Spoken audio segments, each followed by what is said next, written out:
Ladies and gentlemen, welcome to another episode of Fuente Meerapfel presents Meet the Professor. Hello, everybody. Hello, everybody. Hello, everybody. I hope everybody is doing good and keeping it smoky. Well, another exciting day today. What's on the menu, Professor? Well, today we're going to talk a little bit about finish because I've gotten a lot of inboxes about that, but we're going to talk about a subject that always fascinates people all over, which is about wrappers, where they're from, and the characteristics of each of those wrappers. And I have to make note about yesterday's show. I think it was one of a kind. I know that you got a lot of inboxes complimenting the show. We tried to keep it very non-political, but it was great. And a lot of people said they were amazed from the history and learning so much about the dictatorships and the effects they had over our industry. So I think it was a great show. Did we manage to keep it non-political, Professor? Yes.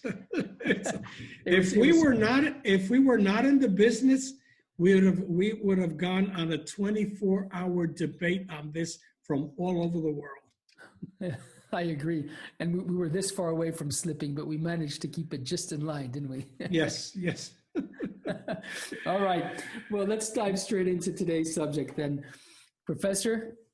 So a lot of people came back to me and asked, they've seen the seminars and they saw that we talked about the finish. And like I said in one of our shows, when people see a review that says the cigar was medium to full, it was spicy and earthy and had a long finish. So many people think for you to determine the finish of the cigar, you have to smoke the whole cigar. It's not true. Half an inch into the cigar, you're going to know if it has a short finish, a long finish, no finish, or a bad aftertaste. When do you know a cigar really has a good finish? When you have total stimulation, the blend is totally balanced, your lips are tingling, and you do not want to let go of that cigar. It has happened to me many times that I've lit up a cigar, and as I'm smoking, I say to myself, why the hell did I light up this cigar? Because the cigar is so good, and maybe the time to smoke it was not appropriate. And as it's going down and going down and going down, you could see that you're right there, almost to the nub, and you're like this, trying to get those last puffs out of it. And still after you smoke it, you don't want to light up another cigar. You don't want to drink anything. You don't want to eat anything. You just want to savor those notes, those characteristics, those flavors that you have been picking up on that amazing cigar. And I know that it's happened to you also. So I would like to hear your thoughts on what to you is the ideal finish, and it could be on any cigar. It's a very, very complex question. And the answer is, I don't think there's a correct answer to that question, to be honest. I think that's one answer that would nail everybody. Because at the end of the day, it's all about the moment and the expectancy. Sometimes, you want that beautiful woman in front of you to be wearing, sneakers and jogging suits. Other times you want her to be wearing lace. And I think that goes for everything in life. What are the needs? What are the wants? What are the expectancies? I'm having a really hard time giving you a valuable answer on this one, Professor. But you know what? Let me really be a nasty one. Let me turn this question over to Melanie. Melanie, what's finished for you? Oh boy, yes. A finish for me would just be something harmonious. I would believe it's just something that comes together. It's beautiful but it's like it has to all work together, and it's smooth. You see, guys, this is exactly what I was talking about. Melanie has the right answer. She always does. She knows what she's talking about. And when I can't get out of it, she can get me out of it. Thank you, Melanie.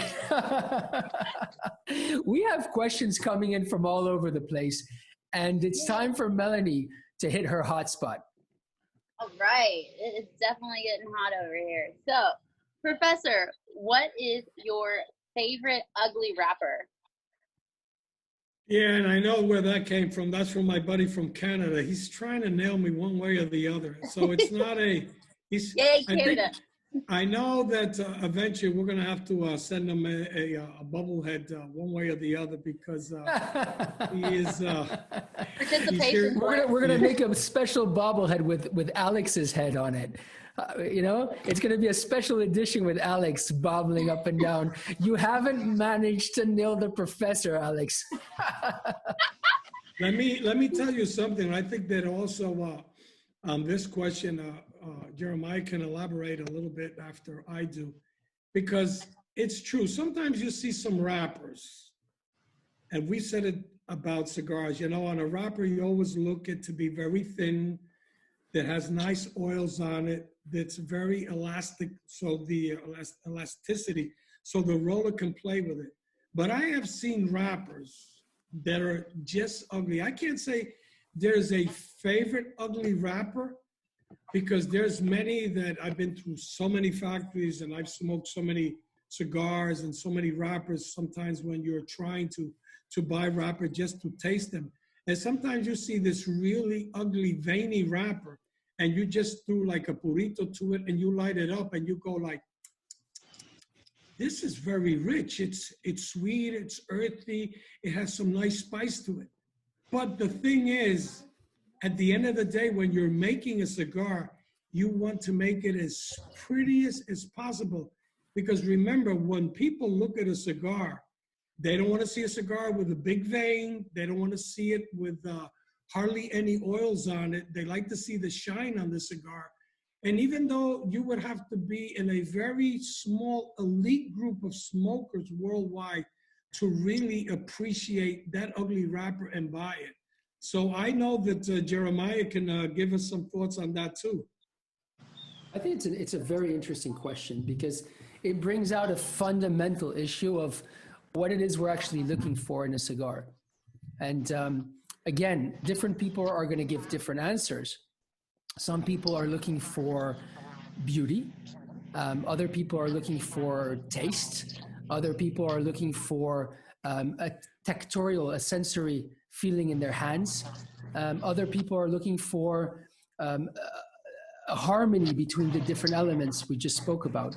So at the end of the day, it really depends on what you are expecting and what you're looking for. I agree 100% with the professor. Most people will pay a lot of attention to the actual look of the product. Absolutely. Because the look is supposed to reflect a certain notion of quality. And this is where many people can get it wrong, is the misinterpretation or the misassociation between beauty and quality. And that is not the reality. Why? It's not because something's beautiful that it's good. However, it is because something is well put together and therefore has certain visual attributes to it that the probabilities of it being good become much higher. And so, yes, in effect, this is where people get it wrong. And this is where, unfortunately, many people fall in the trap. Something being homogeneous, something being beautiful does not mean it's going to be good.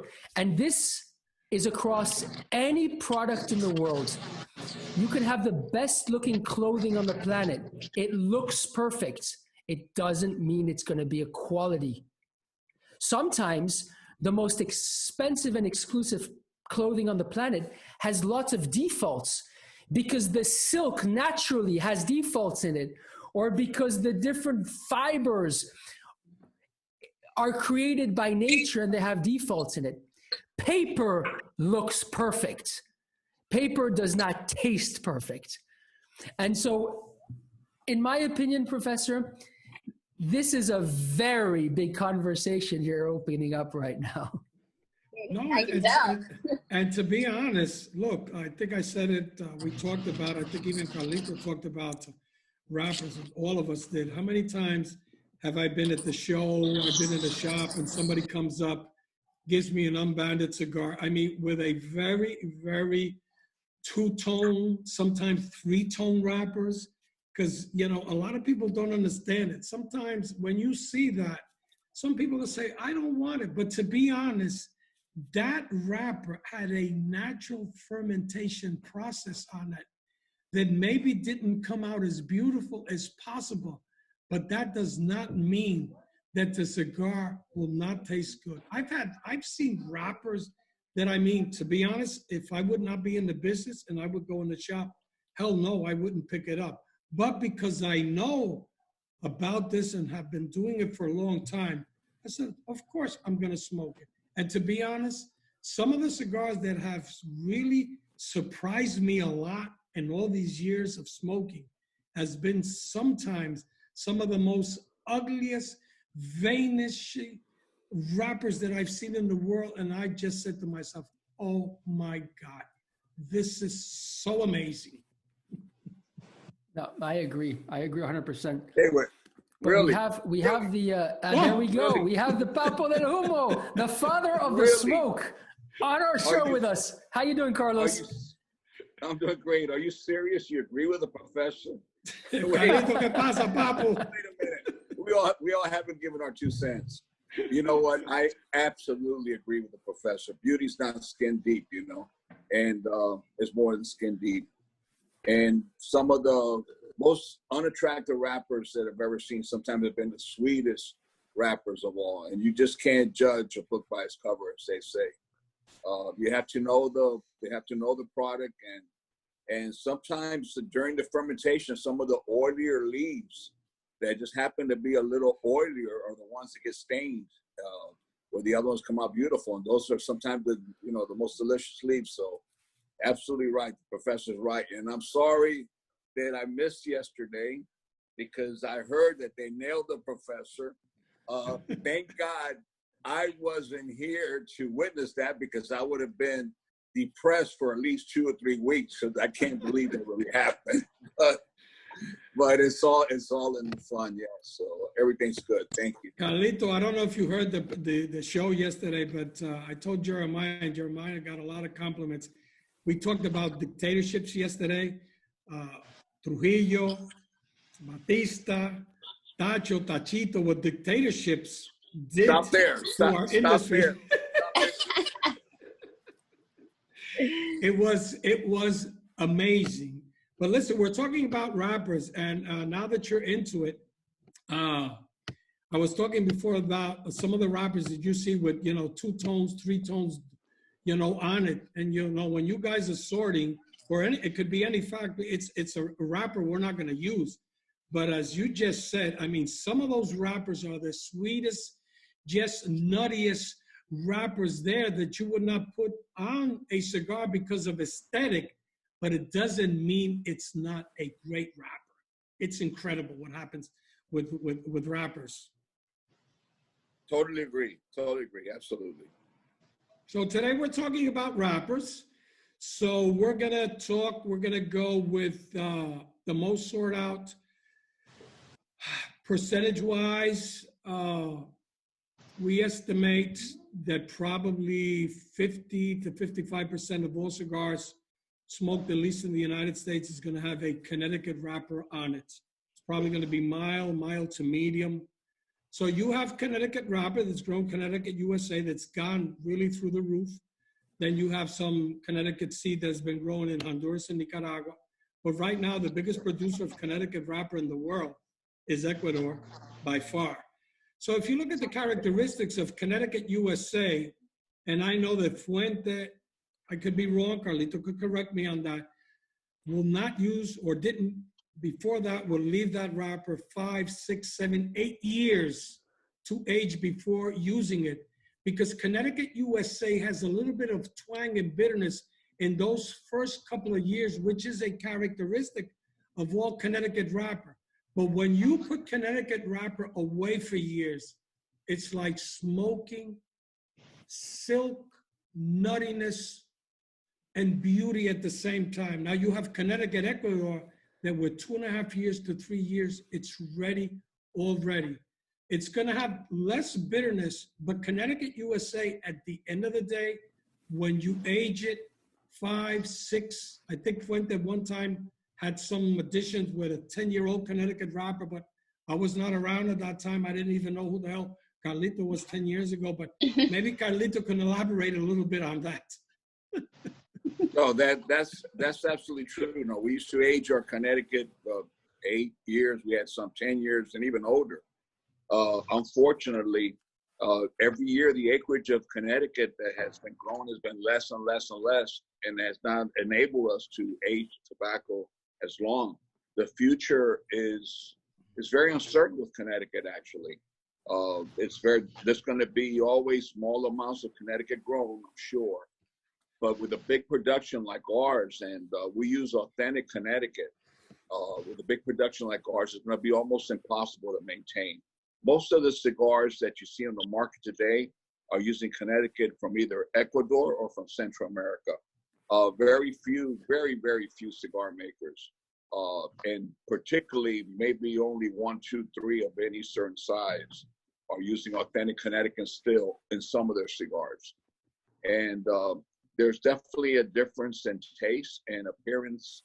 Also, maybe Connecticut from Ecuador is absolutely the most beautiful wrapper you will ever want to see. I've been to Ecuador, and everything there is like run in a scientific lab. Everything is done to perfection when it comes to technology and data. It's the most beautiful thing, beautiful wrapper operation you ever imagine in your life, no question about it. It's something that has been used on super premium cigars, the most expensive cigars in the market, for many, many, many years, and people love it. It's just a question of personal taste. And for me, it's been very, very difficult because, like I mentioned from the first show, I'm taught old school, I'm taught in the classics, and but things do change and taste profiles change, and sometimes we're forced to do changes that we have no choice to be able to survive and continue making cigars. That is why it's impossible for the FDA to regulate premium handmade cigars and expect us to be homogenized to make the same cigar year after year, decade after decade, and so forth. It's just impossible because nature changes, situation changes. Yesterday you spoke about dictatorships. There are things that are way beyond our control. I remember when we were in Nicaragua, when Nicaragua first opened up, then you had an embargo against Nicaragua one time, where you couldn't get Nicaragua tobacco, and some of the tobacco was smuggled through Honduras. So situations changes, especially when it comes to tobacco. It's a question of Mother Nature, and manufacturers like chefs, we do the best we can to obtain the finest materials, the finest herbs and spices in the world, the rarest, many times the most expensive, and we take big risks to be able to produce the most amazing taste possible. That's awesome. Well, you heard it from Carlito. I don't always agree with him, but I'm going to agree on this one. I agree. Thanks. Yeah. Another wrapper that we have to talk about it, and to be honest, one of my favorite all-time cigars, and a lot of people know it because on radio shows, podcasts, and even articles have asked me, is the Añejos from Fuente. And there's a lot of great cigars out there with a Connecticut broadleaf, but I got to take my hat off. The way the tobacco at Fuente is fermented for the Añejos, and I could be mistaken, from what I've heard, they only come out once a year. And when you smoke that cigar, you really know why it takes so much time. So people talk about Connecticut broadleaf. What's the great characteristic of Connecticut broadleaf when you do it the proper way? When the fermentation is done correctly, which is just water and temperature. But after that, the age, the years that tobacco goes into it. It's the sweetness that Connecticut broadleaf has that's very unique. Because you have a lot of tobaccos that have sweetness. You take Cameroon that has a unique sweetness. You have Negro San Andres that has a sweetness. But it's all a different type of sweetness. Sometimes you pick up a sweetness of a milk chocolate, and sometimes you pick up a bittersweet like a good Belgian Godiva chocolate. So I think if there's somebody that could give us some light on Connecticut broadleaf, and I gotta put this, my 2 cents in, that's the only cigar that I really mooch out of Carlito, is the Añejo 46 Corona Gorda. Well, no, Professor, you know, I try to give you a little bit of light. I can't give you that much light. If I show you the end of the tunnel, you might not come back, and I don't want that to happen. But no, I'm kidding, of course. But no, it's a question. You know, it's like everything that you've been saying for the last couple of weeks. There's Connecticut broadleaf and there's Connecticut broadleaf. It depends on the farmer. It depends on the crop. It depends on the area of the Connecticut River Valley. As you said before, Pennsylvania, people call it Connecticut, but it's not that it's worse or better, but it's totally different. Exactly. And the same thing with Connecticut. In Connecticut broadleaf, to properly bring out the sweetness and so forth, you have to have a lot of poundage, I would say, a lot of volume. We buy trailers, containers, and containers and containers every year, and we do all the sorting ourselves. So we have a lot of tobacco to pick from. And when you have so much tobacco, you pick out the best of the best, and then you put it aside. You ferment it very, very slowly. And then after it's going through the fermentation, then you pick out the best of the best out of that. And then you do the same process over and over again. And then you age it. And after you've aged it for 4 or 5 years, then you go back to that tobacco and you look at it again. And if we still leave enough oils for it to cook in its own oil, because we never finish fermenting the tobacco. Because once you do, from there it starts losing or deteriorating. So we want to always have the last option, or have the choice to give it one last light fermentation, a seasoning, whatever you want to call it, right before we make the cigars and put into production. And that's when we make our final selection, and we try to pick the best of the best. And sometimes picking the best of the best, before you know it, many of the best have already gone out on other cigars that shouldn't have gone out on, that are perfect cigars. But yeah, it's just a question of time, patience. And we do release Añejo once, twice a year. We like to release it more. And sometimes it's just impossible. We went through 3 crops in Connecticut, which were were not favorable. They were rainy crops. They were very uneven. And when you have crops like that, it just makes it very, very difficult. This last crops, they say, is one of the best crops. This is everybody's consensus. It's one of the best crops that Connecticut's grown in as far as Connecticut broadleaf in many, many years. So we expect a lot of great things in the future. Well, that's great. You heard it from the master. You heard it from the boss. We got some great questions coming in, and there's one which I would like to bring in live from Rich. Let me pull you on the show, Mr. Meyerberg. Hold on a second. All right, Rich, you're live. Okay, had to hit that unmute button there. Jose, how you doing, my friend? I'm doing great. Hello, Rich. Rich, what's up? El Papo is here. No jokes like yesterday for me. The question I had could be for Jose or Carlito. Does the size of the pilon, meaning the overall weight, add to the fermentation in some way? I know it's temperature and moisture, but does the size of the pilon, the weight, does that center tobacco is fermenting more? So does the weight of the pilon, the overall size, have anything to do with fermentation? I'm going to give my 2 cents on that, even though, to be honest, I think Carlito could elaborate more, but I'm going to give you my 2 cents. I firmly believe that the height, the weight on that, because I've seen that, like we said in this show before, everybody has a different way of doing it. The way that I've seen it in the factories that really know how to work with the Connecticut broadleaf, the poundage has a lot to do with it. But it's not only that.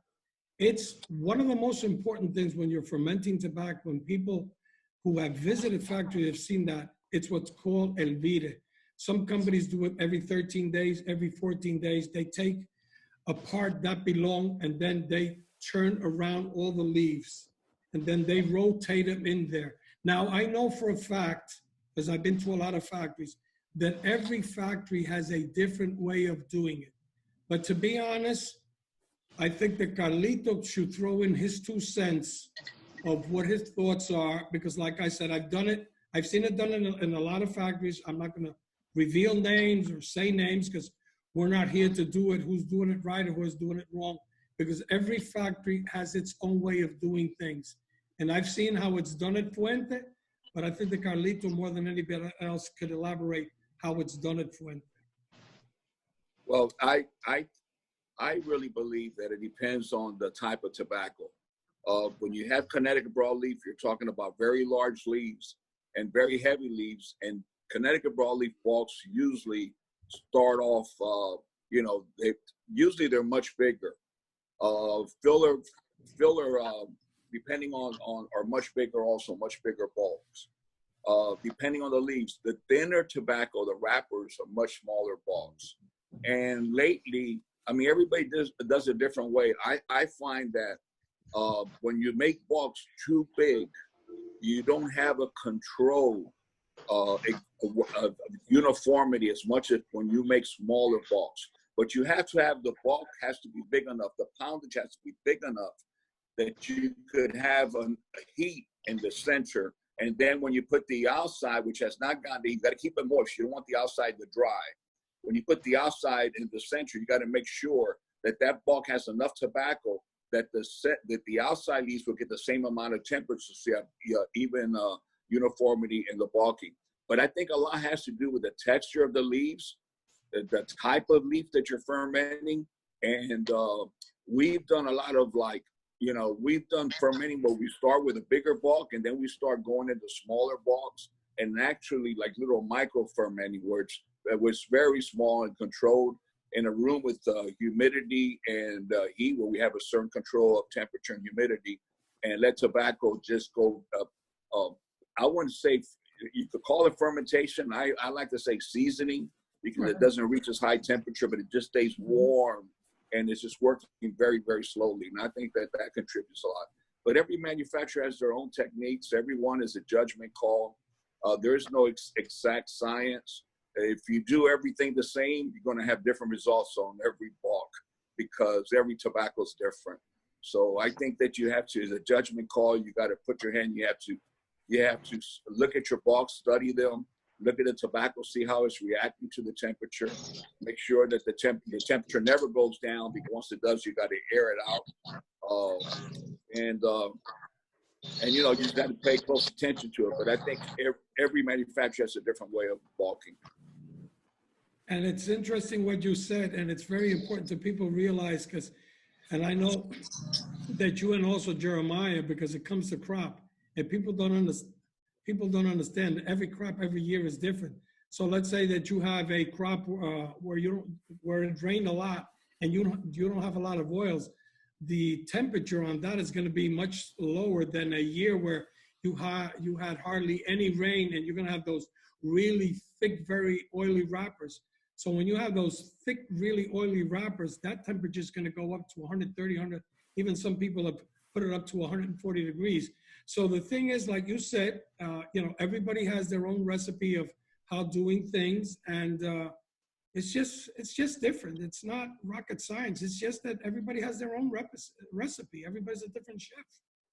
I think that, you just pointed out something that's very important. That's why you have so many manufacturers in Dominican Republic, and no two manufacturer cigars taste the same. And the same thing with Nicaragua and Honduras. You have so many manufacturers, yet no two manufacturers taste the same. And I think that's the beauty of this. And we may use tobaccos from the same country of origin, but yet our tobaccos and our cigars taste differently. They have different personalities. They have the personality of the chef. And, you know, that's why manufacturers believe this. The most important thing is not only, you know, trying to achieve the taste you're looking for, but the most important thing of all is the consistency of that taste, that you're able to produce and perform that taste year after year after year. Because when somebody gets used to your recipe, the worst thing that can happen if they see a change in it. I agree. Any questions? Oh yeah, there's plenty of questions. But just to come back and finish off with Rich, I think you've gotten a hell of an answer, Rich, to your question. I think it's a lot more detail that you actually expected when you came in. I think the simple answer to your question is yes. Weight and size definitely has a direct impact on fermentation, because that's precisely what is causing the fermentation. Weight is one of the main elements which is causing the process of fermentation to start taking place. You just got a little extra sneak preview from the experts out there who gave you a hell of a lot more information than that's what's so awesome about our show. Absolutely. All right, Rich, thanks a lot for the question. Keep them coming. All right. Okay. Great. Thank you, Rich. My best to Brenda. Rich.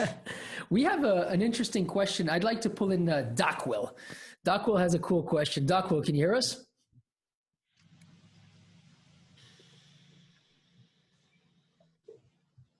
Yeah, I hear you. There you go, Dockwell. How you doing, brother? I'm doing well. Yourself? Thank God, we're doing great. Yeah. What's your question, brother?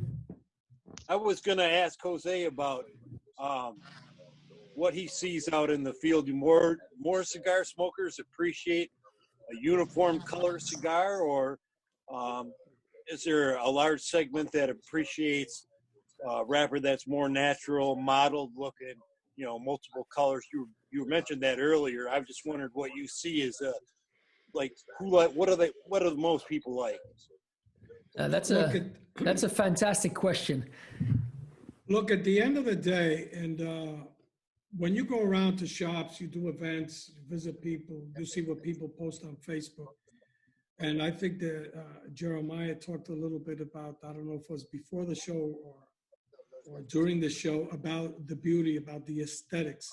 We have to be honest about this. When we're making a cigar, and it doesn't matter what company or what country's making it, we try to sort out that wrapper to look gorgeous, to look silky, to have, just a great appearance to it. I think it's a very small percentage of people that could really look at a cigar, know that it comes from certain manufacturers that are good. That wrapper that day doesn't look as pretty as before, but you trust that company so much, whether it's a company that's been there for 5 years or for 100 years, that you know that wrapper is quality. And maybe it's a little bit veiny and it doesn't have so much oils to it, but you know that's going to have a great taste. But I would say that 95% maybe of people, in my opinion, are always going to look a lot for the aesthetics of the wrapper on the cigar they're going to buy. That's my 2 cents. I agree. I agree totally. I think people look at the aesthetics first when they're going to purchase them. Thank you, Carlito.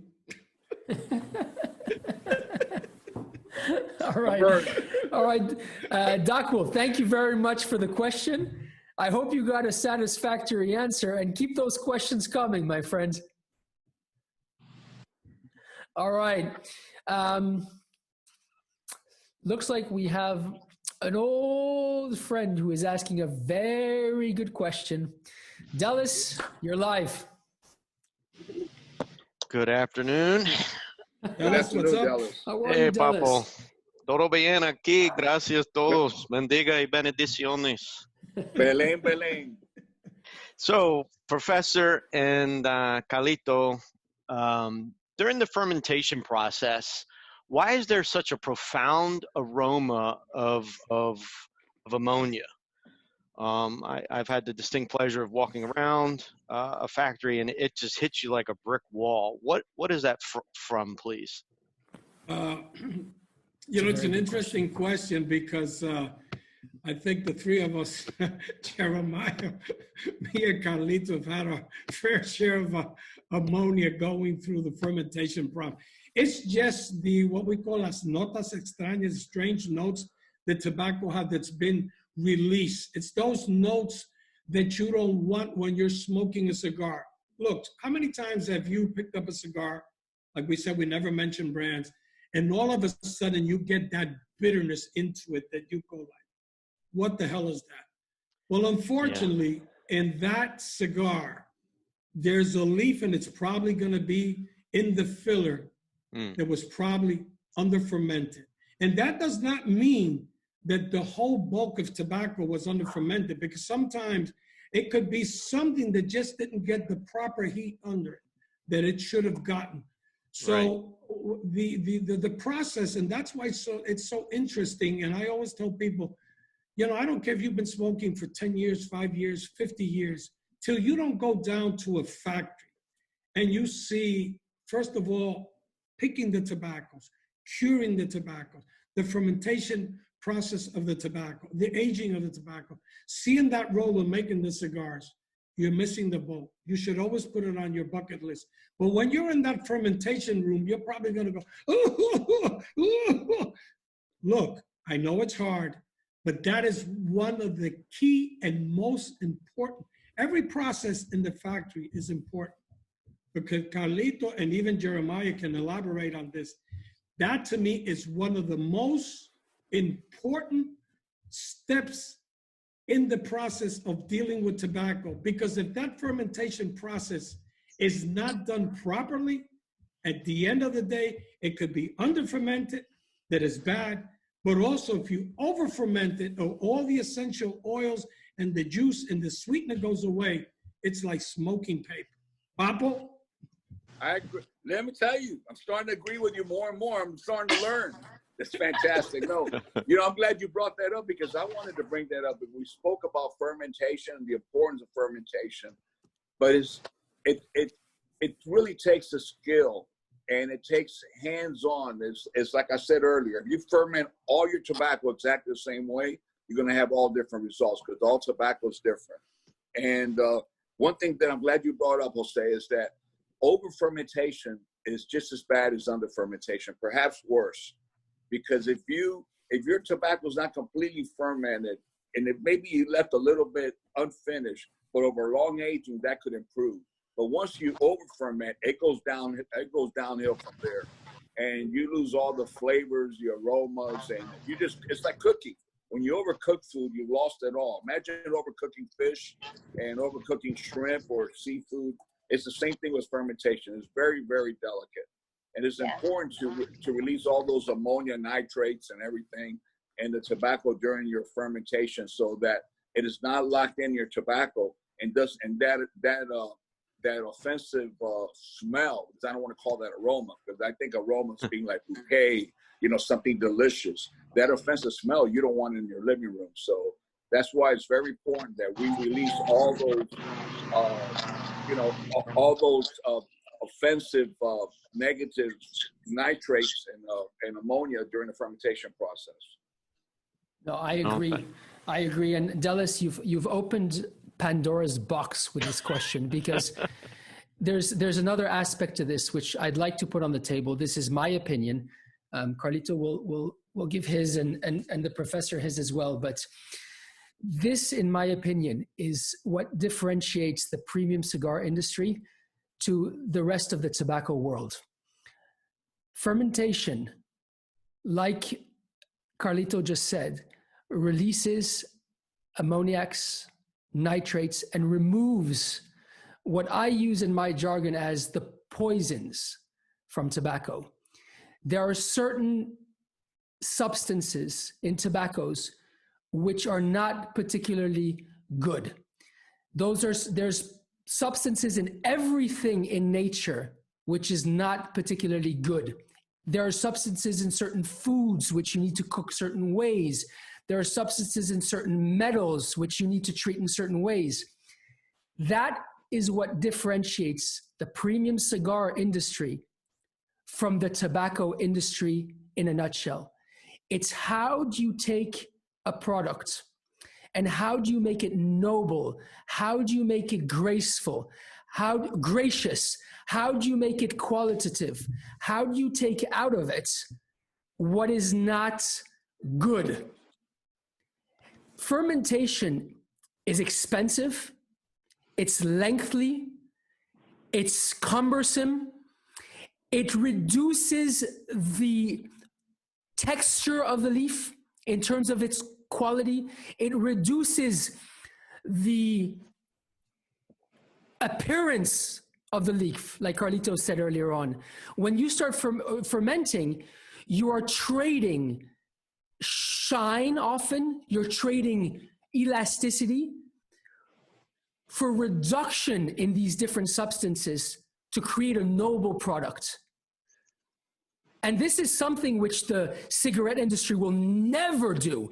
This is something which the mass market industry will not want to do, is trade in quantity or appearance for a qualitative, noble product.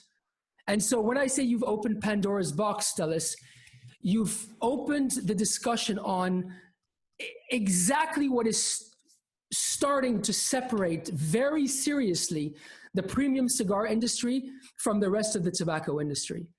And I don't want to cause mayhem with this little discussion, but I think it's important for all of you to know it as well. Thanks, brother. Very good, Jeremiah. Very good. And you left something out. The cost on that, doing it the correct way, has a huge impact. But then you have to look, what do I want to do?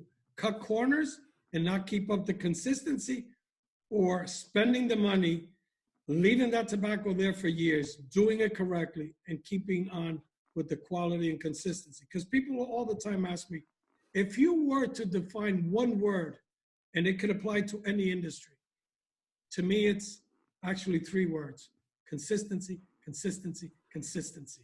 It's all about consistency, making the product, the consistency of the sales team, the consistency of the message, the consistency of the owner, to being humble, but at the same time, bringing out what makes you different from other companies. At the end of the day, it's all about honesty. It's all about relationship. But more than anything else, it's consistency, consistency, consistency. Day after day, month after month, year after year. And now with Fuente, century after century. Absolutely. And let me give you a bit of inside information. This is not something we talk about very often, but hey, this is what this show is about.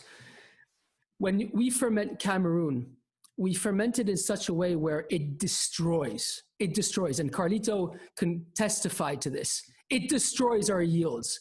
We're taking a crop and we're basically bringing down the value of what we can get out of it to very, very little compared to not going through that process. And everybody says, but you're out of your mind. Why would you want to do something like this? You know, you start with 100, you bring it down to close to nothing. Why are you doing this? And the answer, I think you've now understood.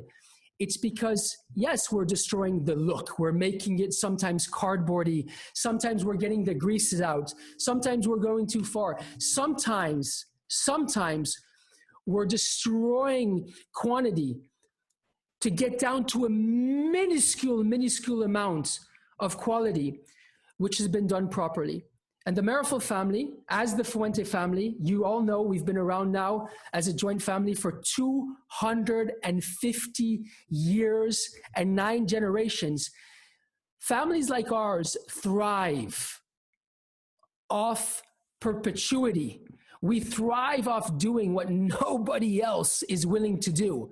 And when you go to this extent, because that's what you believe is right, and God knows that we believe that having well-fermented tobaccos, which means extracting the ammoniacs and the nitrates, which we believe are harmful, which we believe will not only destroy taste, but just not be a positive thing for the consumer. And when we're willing to destroy yield to reach that, it says a lot about our work ethic, but more importantly, and as importantly, it says a lot about what we are ready to do to best serve what we believe in, our traditions, what our fathers, grandfathers, great-grandfathers, and great-great-grandfathers taught us. And guys, this is what it's all about. You know, Carlito's been saying his entire life, this is not about cigars. It's not about tobacco. It's about the people. And these are the choices which you can witness, which, like they say, the proof is in the pudding. Absolutely. Good. Definitely. Dallas? Yeah. Did we answer your question?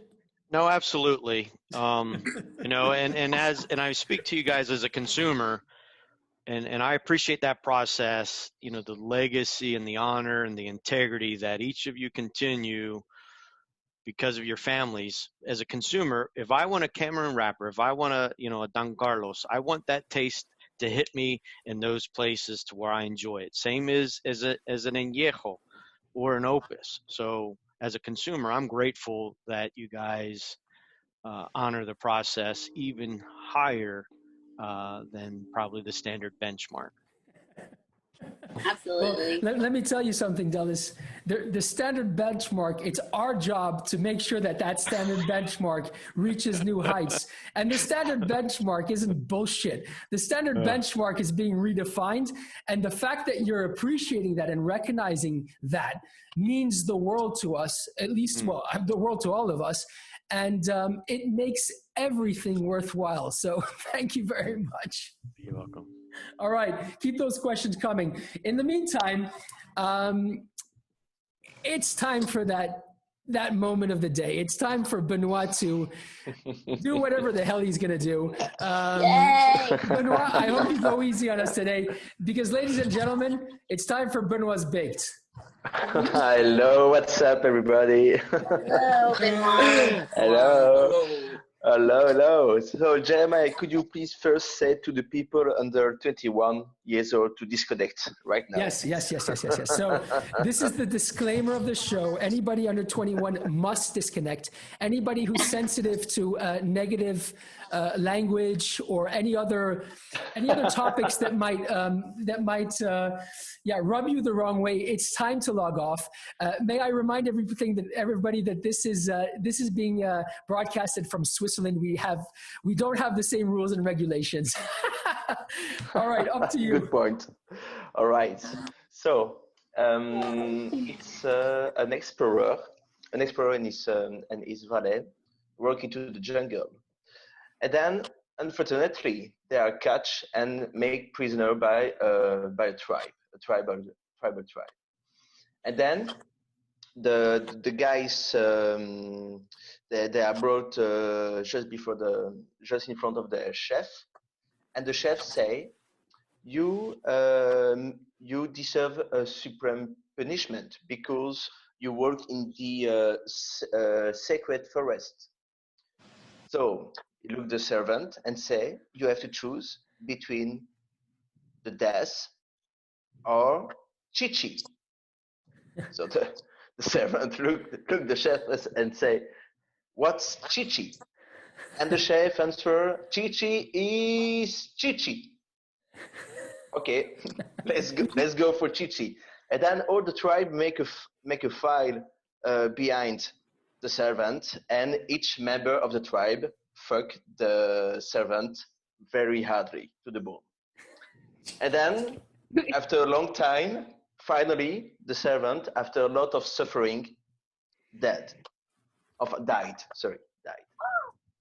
So the chef look at the explorer and say, okay, your turn now. What do you prefer, the death or Chichi? Then the explorer look at the chef and say, the death, please. Okay, but first, Chichi! All right, this is going from bad to worse. Yeah, I think so. Well, at you- least Benoit, I got a name for our next cigar, though. exactly. Benoit, are you sure you never worked in the tobacco industry? Because this is usually how we talk in the tobacco Not yet. industry. Not yet. Not yet. All right. Thank you very much, Thank Benoit. you, guys. Professor, back to you. Okay, I think we have time for one more rapper. I think it's a rapper that I personally like a lot. And I know that I think Carlito has in his heart some love for it too. Sumatra from Ecuador. I mean, that rapper, I just love it.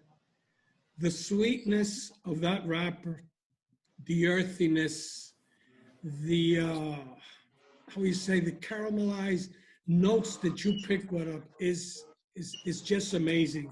And I think one of the best growers of Sumatra, Ecuador, and Carlito can correct me on this one, I think comes from Oliva, because Oliva tobacco grows some amazing Sumatra wrapper that are just delicious. In my opinion, it's a wrapper that I've enjoyed on many cigar brands. I know that our good friend Ernesto Perez Carillo is a big fan of Sumatra, Ecuador, and I know that Carlito can tell us a little bit about Sumatra, Ecuador too. No, absolutely. There's no question that the Olivas grow the best Sumatra of Ecuador. We've used Olivas tobacco since I remember in the early 70s. That's how far back. When it was Quirola, the Quirola farm, you know, all going way, way back. And it's a special wrapper, has a certain sweetness to it that is very, very pleasant. All the wrappers that Oliva grow in Ecuador are really prime tobacco. The Olivas are a family that go back 4 generations, and I consider them one of the pioneers in Central America, South America. They're one of the great pioneers. It's the Oliva family who brought us to the Dominican Republic. It was the Oliva family who guided us into Nicaragua, took us to Nicaragua.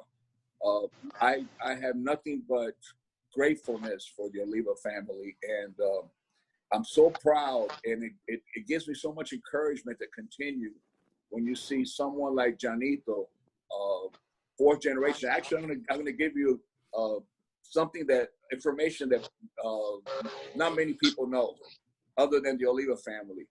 Janito's great-grandfather, Janito Victor Diaz, Janito Oliva's great-grandfather was my grandfather's partner in the first factory in 1912. And that's his grandfather on his mother's side. So our family's really, if you want to, you know, go back a long time. And it makes me so proud. It gives me so much encouragement. It was like a new life, like I would say like a transfusion of fresh blood. When I saw Janito coming into the business, and especially in the last 10 years, how he has taken over the Ecuadorian operation, has taken over all the sorting and everything, and it's really poured his heart into the industry and has taken it to the next level. All the tobacco he produces is really amazing, and I'm honored to be considered part of that family. And I got to tell you something. I've been to a lot of operations, and I know you've been there many, many times. But the operations that they have with the sorting in Nicaragua is just out of this world. The way they handle that there is so impressive that when I lived in Nicaragua, I always liked to go there and see tobaccos with them. And it really, really impressed me. Good people, honest people. And like I said the other day, there should be in every tobacco growing country a statue of Don Angel Oliva. That's my 2 cents on that. Absolutely. Well, another example of the beautiful, beautiful value of these families in the industry, and what families there are sacrificing a lot to be able to contribute to making this picture complete. Ladies and gentlemen, this 45-minute show never lasts for 45 minutes. One day we'll be able to nail the timing right, but in the meantime, it's almost that time to say goodbye. Before that, I would like Melanie to once again explain how to log on to our social media. Okay, so unfortunately, I had the everybody decided to mow their lawns this morning. So but today, I would say go to our Facebook page. At our Facebook page, it has a button that says Watch Now. At 11 a.m., you can go to facebook.com/The Professor Show and hit Watch Now every day. Or if Brussels is 5 p.m. That's amazing. That's so easy. You can just go to the Facebook page and hit Watch Now, and it'll bring you on to this show automatically. Yeah, Melanie, at 11 a.m. At 11 a.m. or 5 p.m. Now, is Facebook page theprofessor.com? I'm sorry. Facebook page, is it Facebook page theprofessor.com? It's facebookpage.com/The Professor Show. all right. Let's get posted in the chat. Make sure that we spread the love, send it around. And yes, please share. What is coming up? I know that Friday is a very, very big day for the show, Melanie. Who's coming on Friday? We are gonna have Liana Fuente, the one. Yeah. Yay! All right. Well, we're gonna have to be prepared for that one. That is gonna be a enormous show. We're expecting a lot of people. It's Fuente Friday, and the one and only Liana Fuente on this show on Friday. In the meantime, stay safe, be well, take care of yourselves and of others. Until the next show, goodbye, everyone. Bye. Bye-bye. Bye.